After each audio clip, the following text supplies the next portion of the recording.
تو آج ہم دیکھ رہے ہیں ڈرامہ سیریل شیر کی 27ویں قسط کو ذرا گہرائی میں جا کر۔ جی، اور اس کا جو مواد ہے ہمارے پاس وہ ARY ڈیجیٹل HD کے YouTube چینل سے لیا گیا ٹرانسکرپٹ ہے۔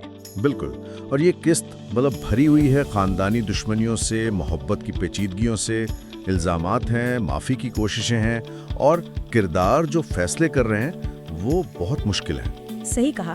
اس قسط میں کئی پرتیں ہیں، خاص طور پر وہ کشمکش جو کرداروں کے اندر چل رہی ہے، ماضی کا بوجھ ہے، حال کے فیصلے ہیں، مستقبل کا خوف، سب کچھ آپس میں الجھا ہوا ہے۔ تو کہاں سے شروع کریں؟ شیر کے بھائی کی بات کرتے ہیں پہلے، وہ بڑی عجیب کیفیت میں ہے۔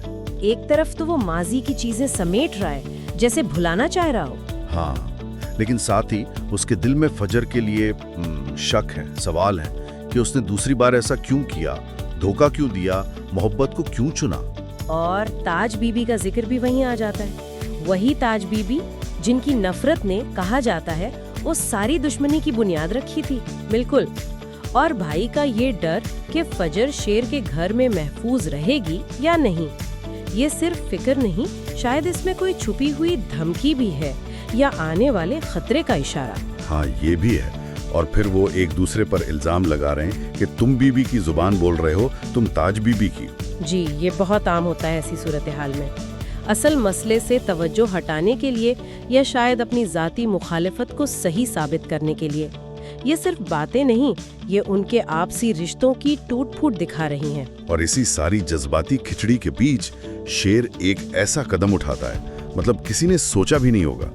دشمنی ختم کرنے کے لیے وہ ملک شجاعت کی بیٹی فجر سے نکاح کا فیصلہ کر لیتا ہے، اور وہ بھی بڑے ڈرامائی انداز میں۔ ہاں، پہلے بزرگوں کی لسٹ، پھر کہتا ہے واٹس ایپ کا زمانہ ہے، الیکٹرانک دعوت نامہ بھیج دو سب کو، کل شام نکاح ہے، بس لسٹ چیک کروا لینا۔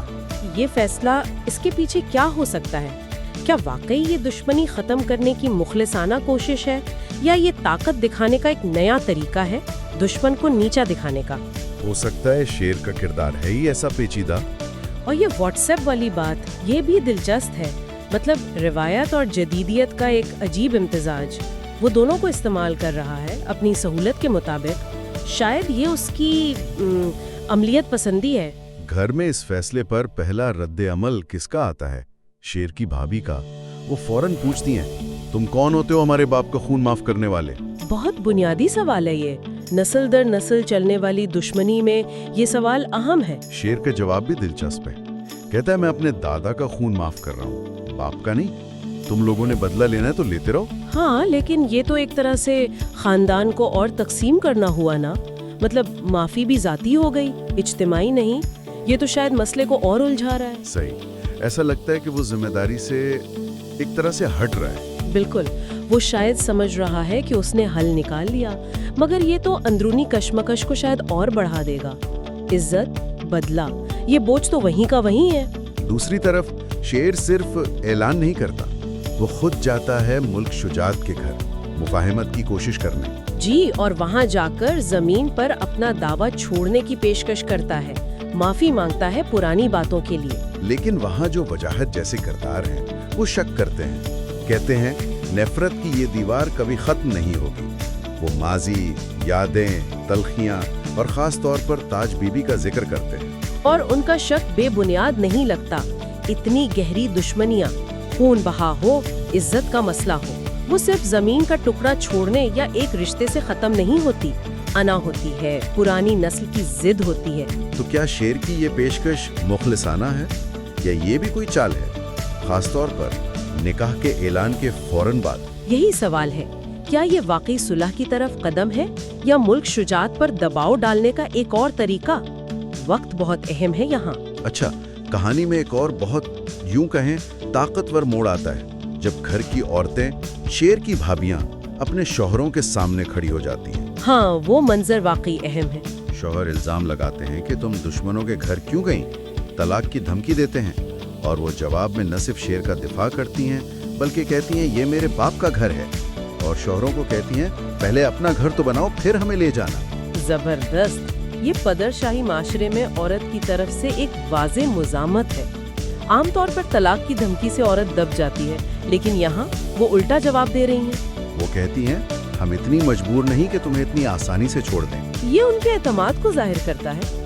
شاید یہ شیر کی حمایت سے آیا ہے، یا شاید یہ ان کا اپنا حق جتانے کا وقت ہے۔ وہ ذاتی اختلافات بھلا کر خاندان کے معاملے پر ایک ہو گئی ہیں۔ اسی دوران نعیمہ ہیں غالباً شیر کی والدہ، جی، یا کوئی قریبی عزیزہ لگتی ہیں۔ وہ شادی کی تیاریوں میں مصروف ہیں۔ وہ مانتی ہیں کہ شیر نے انہیں منایا، ورنہ وہ کبھی نہ مانتی۔ ہاں، وہ برادری کے سوالوں کا بھی سوچ رہی ہیں اور فجرا کا دفاع کر رہی ہیں۔ کہتی ہیں اس کے باپ نے تو صرف بے آبرو کر کے نکال دیا۔ اور فجر کو کوہ نور ہیرا کہتی ہیں۔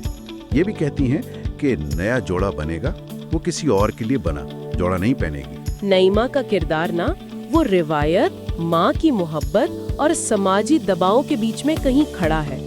فجر کو کوہ نور کہنا، نیا جوڑا بنوانا، یہ بظاہر تو عزت دینے کی کوشش ہے۔ ہاں، شاید وہ داغ دھونا چاہ رہی ہیں جو اس کے باپ نے لگایا۔ بالکل، لیکن کیا یہ واقعی فجر کی عزت ہے، یا اپنے بیٹے کے فیصلے کو صحیح ثابت کرنے اور برادری میں ناک بچانے کی کوشش؟ ان کا یہ کہنا کہ شیر نے منایا ورنہ نہ مانتی، یہ ان کی اندرونی کشمکش دکھاتا ہے۔ جبکہ شیر کے گھر تیاریاں ہیں، فجر کے گھر تو جیسے قیامت آ گئی ہے۔ اس کے والد ملک شجاعت کا رد عمل انتہا پر ہے، بہت شدید۔ وہ نہ صرف رشتے سے انکار کرتے ہیں، بلکہ فون پر ملک حسین کو بتاتے ہیں کہ بیٹی کو گھر سے نکال دیا ہے، وہ ان کے لیے مر چکی ہے۔ اگلے دن کل کا بھی کہہ دیتے ہیں۔ یہ سن کر ہی خوف آتا ہے۔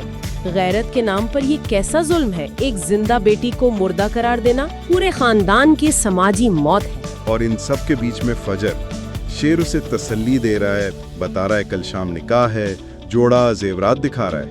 لیکن فجر وہ تو جیسے ٹوٹ چکی ہے، وہ نکاح سے انکار کر دیتی ہے۔ ہاں، وہ کہتی ہے ناراض والدین کو چھوڑ کر، چھپ کر، بھاگ کر وہ دوبارہ شادی نہیں کر سکتی۔ وہ کہتی ہے یہ غلطی پہلے کر چکی ہے۔ اس کی ذہنی حالت سمجھنا بھی مشکل ہے۔ ایک طرف شیر کی محبت، جس کی اسے شاید سب سے زیادہ ضرورت ہے، دوسری طرف باپ کا فیصلہ، سماج کا ڈر اور شدید قسم کا احساس جرم۔ وہ ماضی کو یاد کرتی ہے، میں پہلے بھی ایک بار گھر سے بھاگ چکی ہوں۔ جی، اور وہ محبت کی تعریف بھی کرتی ہے، اگر کسی کی تکلیف اپنی تکلیف لگے۔ شیر سے محبت کا اعتراف بھی کرتی ہے، لیکن فوراً بات کہتی ہے کہ باپ کی عزت پہلے ہے۔ یہی تضاد اس کی اندرونی جنگ کو ظاہر کرتا ہے۔ وہ پھنس گئی ہے۔ اور پھر وہ کہتی ہے کہ جو لڑکی باپ کی محبت پر اپنی محبت قربان کر دے وہ اچھی بیٹی کہلاتی ہے۔ اس کا باپ سر اٹھا کر چلتا ہے۔ وہ کہتی ہے وہ ایک بار باپ کا سر جھکا چکی ہے، دوبارہ نہیں کر سکتی۔ یہ مکالمہ بہت کچھ کہتا ہے۔ ہمارے معاشرے میں اچھی بیٹی کا کیا مطلب ہے؟ کیا اپنی خوشی قربان کرنا؟ فجر اپنی زندگی کا فیصلہ باپ کی سماجی عزت سے جوڑ رہی ہے۔ معاشرہ اسے اچھی بیٹی بننے پر مجبور کر رہا ہے، اور اس کی قیمت شاید اسے اپنی محبت سے چکانی پڑے گی۔ آخر میں فجر ایک فیصلہ کرتی ہے۔ وہ شیر سے کہتی ہے کہ وہ اکیلے اپنے والد کے پاس جائے گی۔ اسے لگتا ہے شیر ساتھ گیا تو بات اور بگڑے گی۔ مجھے جانا ہے، وہ کہتی ہے، لیکن شیر اسے اکیلے بھیجنے سے انکار کر دیتا ہے۔ یہ فجر کی مایوسی ہے، شاید ایک آخری کوشش۔ مگر جس باپ نے اسے مردہ قرار دیا ہو، کیا وہ اکیلی جا کر اسے منا پائے گی؟ یہ بہت خطرناک قدم لگتا ہے۔ بالکل، اور قسط کے آخر میں کچھ جملے ہیں، زمین کے کاغذات لایا ہوں۔ ہاں، اور پھر وہ جملہ، یہی اوقات ہے اس کی کہ قیمت لگوا لی جائے۔ اور ایسی بیٹی کو نکال دینا چاہیے۔ یہ غالباً ملک شجاعت کے خیالات ہیں۔ یہ آخری جملے بہت اہم ہیں۔ زمین کے کاغذات، یعنی دشمنی کی جڑ میں جائیداد کا تنازع بھی ہے، اور قیمت لگوانے اور نکال دینے کی بات، یہ عورت کو ایک چیز سمجھنے والی ذہنیت دکھاتی ہے، خاص طور پر فجر کے حوالے سے۔ جی، یہ لڑائی صرف انا، غیرت، محبت کی نہیں، اس کی جڑیں زمین، جائیداد اور عورت پر ملکیت کے تصور میں بھی ہیں۔ فجر کی قیمت لگانے کا خیال ہی کتنا تکلیف دہ ہے۔